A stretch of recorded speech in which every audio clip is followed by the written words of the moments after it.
São inúmeras as histórias de pessoas que tiveram a sua vida transformada a partir de um curso do Senar Paraná. Os mais de 300 cursos oferecidos pela instituição funcionam como uma porta de entrada para o mundo da produção profissional e do conhecimento. Mais do que isso, o Senar também ensina a pensar e a refletir sobre o nosso papel no mundo.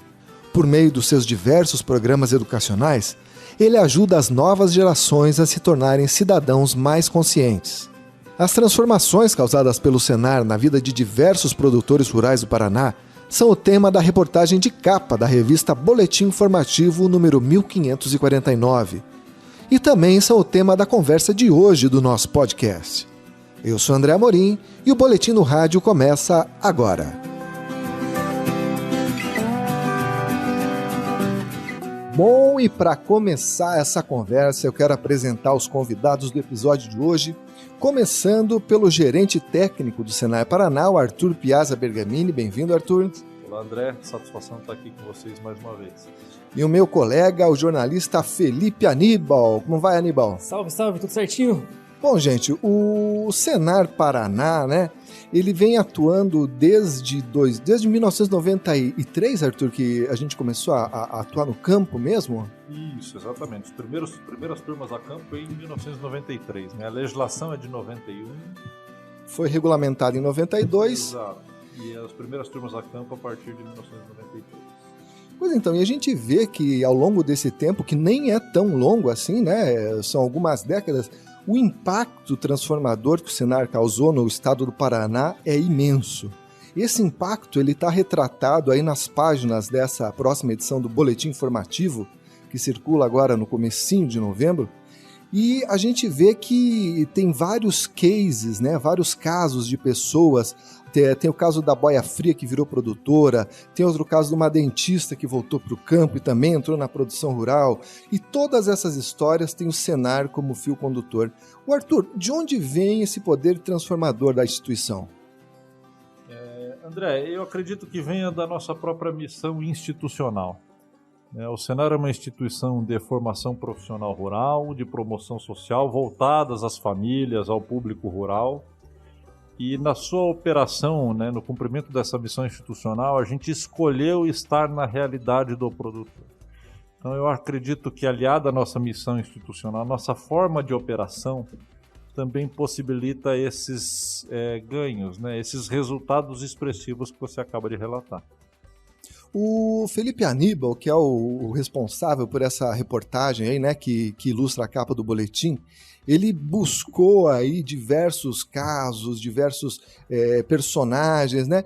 O que mais te chamou a atenção para acompanhar essa história, Felipe? André, sem dúvida nenhuma, a amplitude, o alcance do Senar, a capilaridade do Senar que chega nos 399 municípios e que tem esse poder de provocar uma revolução na vida das pessoas, de todas as faixas etárias, de todos os estratos sociais, de todos os graus de escolaridade.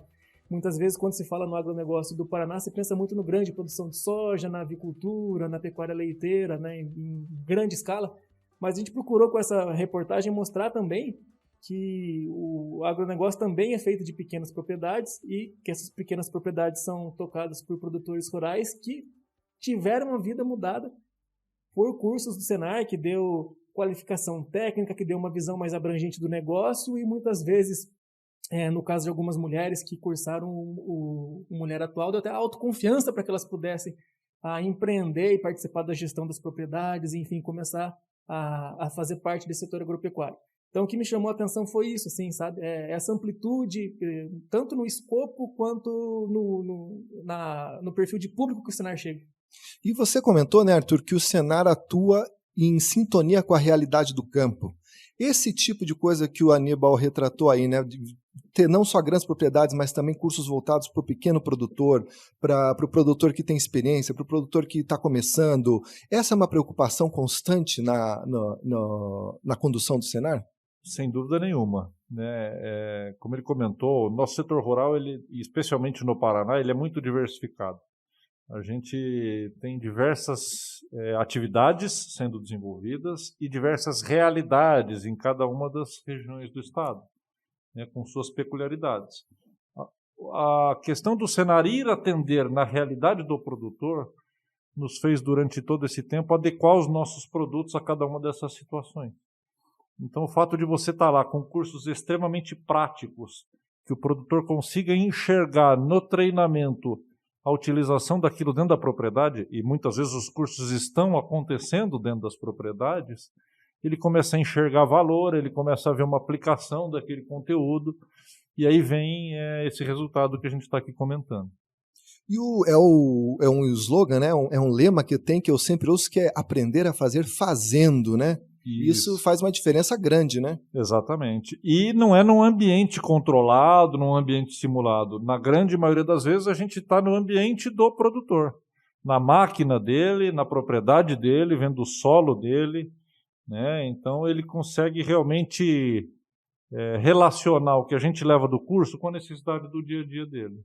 E fala um pouquinho para a gente, Arthur, de como é a estrutura do Senar. Às vezes o nosso ouvinte ele não conhece direito, ouviu falar, mas a gente que está mais perto aí do Senar, a gente sabe que tem uma estrutura notável aqui no estado, né? Exatamente. Na verdade, quando a gente fala em estrutura, é bom a gente deixar bastante claro que a nossa estrutura ela não é física. Até porque a gente não conseguiria estar nos 399 municípios oferecendo essa diversidade de situações, né, sob nosso domínio, sob nosso controle. Então, quando a gente fala de estrutura, é realmente essa capilaridade que o Felipe comentou, da gente estar nos 399 municípios. Nós temos instrutores de diversas formações, com diversas competências no nosso catálogo de curso, né? E essa questão comportamental que ele citou, os primeiros programas que começaram a tratar essas questões de comportamento, entender que atrás de um agricultor, né, de um produtor, existe um agricultor, existe uma pessoa, das relações dele com a família, das relações dele com empregados, enfim, com a sociedade de uma maneira geral, que também potencializa esse efeito multiplicador que você comentou. Em meados de 2003, 2004, com os programas de empreendedorismo e de jovens que a gente desenvolveu. E de lá para cá, vários outros produtos foram desenvolvidos que têm esse pano de fundo do comportamento humano, né? Que trabalha justamente nessa questão de mudança de atitude, mudança de comportamento. Então, quando a gente hoje desenvolve um treinamento do Senar, a gente fala muito em competências, né? Que é o conhecer, o conhecimento, né? É a habilidade de fazer e a atitude de fazer. Então, quando a gente fala de aprender a fazer fazendo, valoriza essa questão prática dos nossos cursos, é porque a gente enxerga e a gente prepara cada um dos nossos treinamentos para realmente provocar isso no participante. E uma coisa bem interessante que você falou, né, Arthur, dos nossos instrutores, né?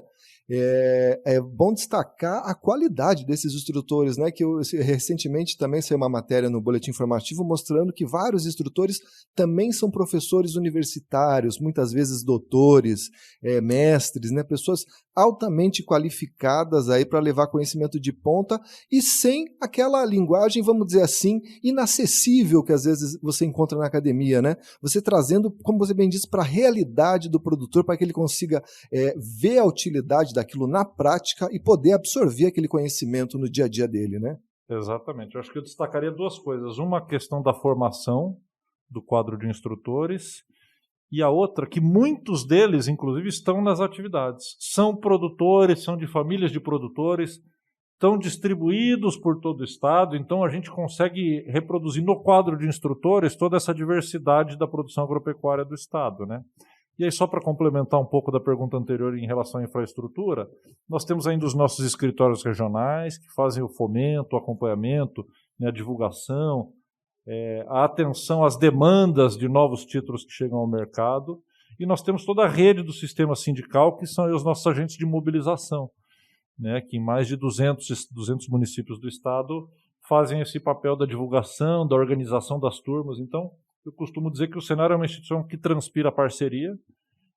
A gente entra na propriedade e utiliza a máquina do produtor para dar um treinamento, às vezes, para o vizinho, para o funcionário, para o produtor, mas também para os vizinhos, para a região, né? Mas, de quebra, ele recebe uma revisão na máquina dele. Então, eu costumo dizer que o Senar é uma instituição que se especializou ao longo do tempo em parcerias de ganha-ganha, né? E isso potencializa os nossos resultados. André, só para complementar um pouco isso que o Arthur falou sobre os instrutores, um aspecto que me chamou a atenção é que essa relação entre os alunos com os instrutores transcende um pouco o universo do curso. Os produtores a quem entrevistei para essa reportagem, por exemplo, mencionaram que mesmo depois de concluir os cursos, eles continuam com contatos com os produtores, seja para tirar dúvidas, para pedir alguma orientação posterior ou mesmo para estabelecer algum contato profissional. Então, acho que isso é uma relação bacana, assim, que é um relacionamento que dura, para além do certificado, para além do curso. Isso é muito bonito, né? Eu lembro de um caso de um jovem que tinha feito, não sei se o jovem agricultor aprendiz, mas ele criou um vínculo tão bonito com a professora, com a instrutora do Senar, que quando ele conseguiu o primeiro emprego, ele fez questão de entrar em contato com ela e falou: olha, professora, consegui, graças a esse trabalho aí agora eu estou empregado. Você vê que é bem isso que você falou, né? Rompe esse momento aí do simples prestação de serviço ali do curso, né? E Arthur, a gente lembra que quando o Senar começou, havia uma preocupação muito forte em capacitar os produtores aí na aplicação de defensivos, né? Na época tinha muitos casos de contaminação, então essa era, vamos dizer assim, o carro-chefe. Hoje, qual seria o principal desafio da instituição daqui para frente? Eu diria, André, que o nosso maior desafio hoje é manter um catálogo de cursos atualizados frente às inovações tecnológicas que invadem o campo. Então, eu entendo que a agricultura, a agropecuária, de uma maneira geral, ela se estabelece, ela acontece em cima de inúmeros fatores, inúmeras variáveis. E é um campo fértil para essa questão da invasão tecnológica, de uso das ferramentas tecnológicas como ferramentas de gestão. Então, hoje a gente realmente está num outro patamar de necessidades dos nossos clientes para que eles continuem competitivos nas atividades. E o Senar, como não é uma instituição geradora de novas tecnologias, estar atento a isso que está vindo no mercado, traduzir essas tecnologias numa linguagem e fazer esse papel de disseminação da tecnologia, de apropriação das tecnologias por parte dos nossos clientes, eu diria para você que é um dos nossos principais desafios de hoje. A produtora de Campo Mourão, a Larissa Galassini, ela é personagem dessa matéria do boletim informativo aí que trata do Senar, e ela mandou um áudio para a gente falando do papel da Senar na trajetória dela. Vamos ouvir. Aqui é a Larissa Galassini e eu vou falar um pouquinho sobre os cursos do Senar na minha trajetória pessoal. Eu já fiz vários cursos do Senar, mas os dois que me chamaram, os dois iniciais que eu fiz e que mudou a minha trajetória de vida muito, foi o Mulher Atual e logo em seguida eu fiz o Empreendedor Rural na turma de 2010 com o meu projeto premiado. Foi um grande divisor de águas. E os cursos do Senar, eles fazem muito a diferença, tanto na vida do produtor, quanto na vida dos colaboradores, que através da capacitação a gente vai melhorando, todos vão entendendo todos os processos dentro da porteira, e os cursos do Senar no Paraná funcionam muito bem, é tudo muito organizado, e esse é um grande diferencial para o nosso estado. Olha aí a Larissa Galassini aí, ela era dentista, né, estabelecida profissionalmente, com consultório em Curitiba. Alíbal, você que entrevistou ela, como é que foi essa volta dela para o meio rural? Então, Larissa me contou o seguinte, né? Ela vem de uma família de produtores rurais lá da região de Campo Mourão, mas ela veio a Curitiba com 14 anos para estudar e se formar aqui na capital, né? Se formou em odontologia, tinha uma carreira já estabelecida, mas sempre ficou aquela ligação com o campo, ainda, puxa vida, queria me dedicar a alguma coisa que fosse minha mesmo, queria dar uma guinada nessa minha vida. E uma coisa que ela disse que eu achei que foi muito significativa e muito interessante é que uma das alternativas que ela pensou para esse retorno seria fazer uma nova faculdade, ou agronomia, ou veterinária. Só que ela ponderou que não teria condições de, naquele momento de vida, fazer um novo curso superior. E que ela, na avaliação dela, os cursos do Senar cumpriram essa função de ser uma nova faculdade, mas uma faculdade prática, direta ao que interessa e capacitando ela para essa atuação profissional. A partir, principalmente, do PER, do Programa Empreendedor Rural, que ela mencionou aí nesse áudio é que ela se sentiu preparada para começar a participar da gestão das propriedades da família, que são propriedades bastante grandes, né? Eles têm, por exemplo, na parte dedicada à pecuária, eles têm 1.600 matrizes. Então, a gente está falando de uma propriedade bem grande. Então, a partir do PER, ela teve condições de começar a participar da tomada de decisões dos negócios da família. É bom lembrar que a Larissa, inclusive, foi a vencedora do concurso do Programa Empreendedor Rural em 2010, né, com um projeto, acho que na área de bovinocultura. De bovinocultura, que foi um projeto que foi implantado na prática, inclusive na propriedade da família. Olha aí. Arthur, programas como esse, como o Programa Empreendedor Rural, como esses que você traz prêmios por resultado, que você leva a gestão para a prática ali dentro da propriedade. E esse tipo de iniciativa tem um poder transformador enorme na vida das pessoas, né? Sim, a gente já vem usando essa estratégia, vamos dizer assim, não é de mobilização, mas é óbvio que ele tem um efeito também na atração, na atratividade dos nossos programas, né? E obviamente que esse não é o objetivo central dos cursos que a gente leva a campo, mas a gente entende que essa dinâmica da gamificação, do estímulo, da meritocracia, ela realmente nos ajuda a alcançar os melhores resultados, né? Ela estimula os nossos participantes, né? E aí, só citando os 2 programas, né, que ela comentou no áudio dela, estão alinhados àquilo que eu comentei da mudança de comportamento, de uma segurança maior do nosso participante em se envolver com as atividades, né, seja da família ou seja até numa prestação de serviço, enfim, mas eles dão mais segurança realmente para o nosso público. O ponto, André, de convergência que eu encontrei entre 5 personagens que eu entrevistei, os 5 produtores que eu entrevistei para essa matéria, é que os 5 fizeram um PER. E são pessoas de condições, realidades muito diferentes, né? Tem desde da Larissa Galassini, que vem uma família de produtores rurais e uma família com propriedades bastante grandes, representativas para a economia das localidades, e também pessoas no extremo oposto, né? Tem a Cláudia Aparecida, que era uma pessoa que trabalhou como boia fria dos 9 aos 30 anos de idade, e ela fez o PER. E o projeto dela do PER era para implantar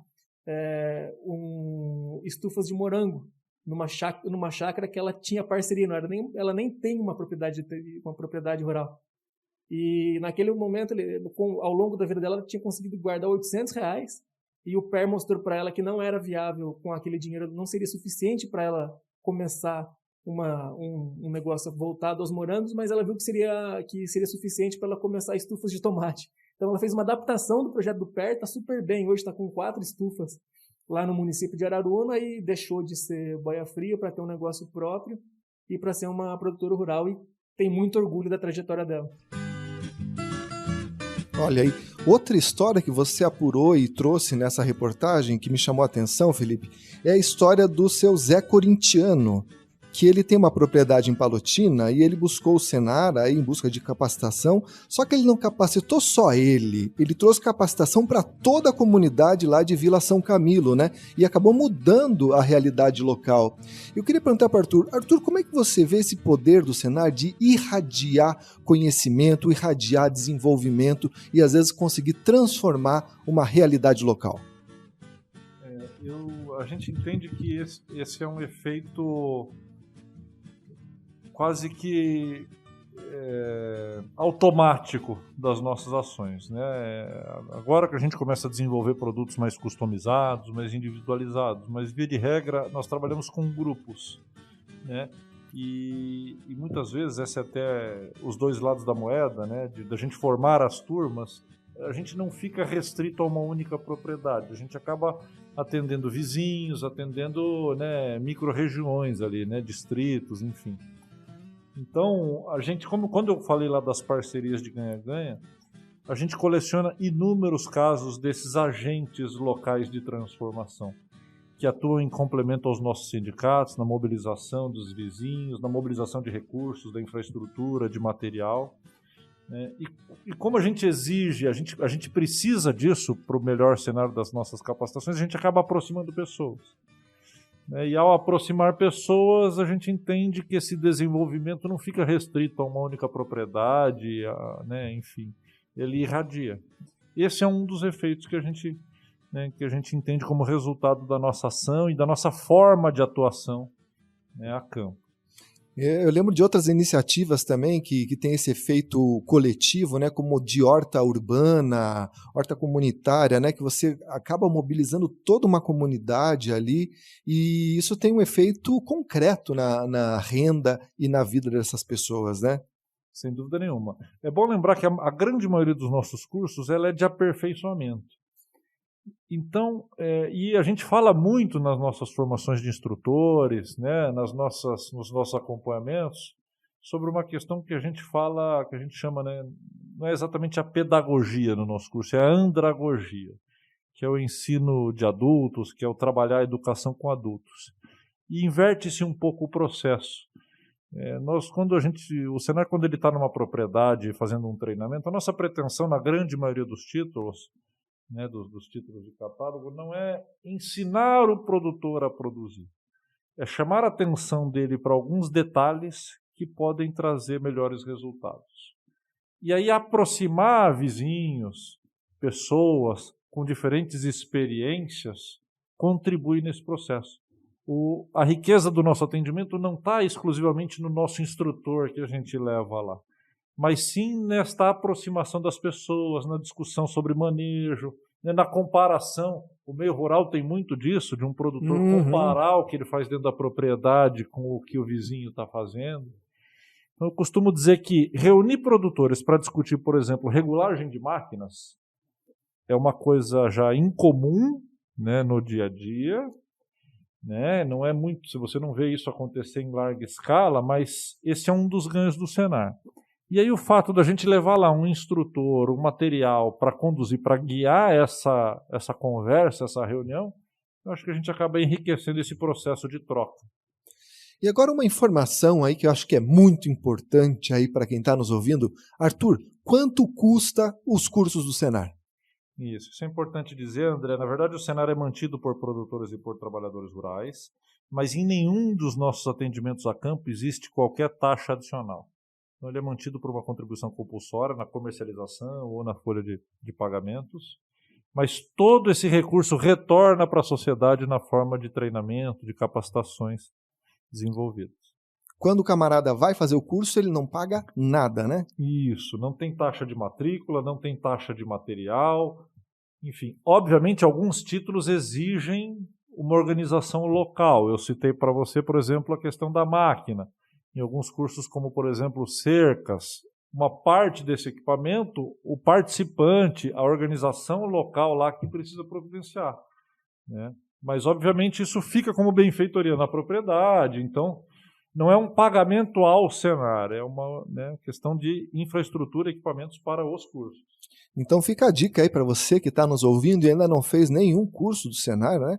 Os cursos são gratuitos, com certificado, e são mais de 300 títulos, né, Arthur? Isso, exatamente. A gente, como eu disse, o grande desafio de manter esse catálogo atualizado, né? Sempre estamos revisando, né, incluindo novas temáticas, algumas que saem de catálogo por questão de legislação ou mesmo de baixa demanda. Os cursos foram criados em um contexto, as demandas são cíclicas e hoje não faz mais sentido a gente levar uma ou outra capacitação a campo. Então essa é uma revisão permanente no nosso portfólio.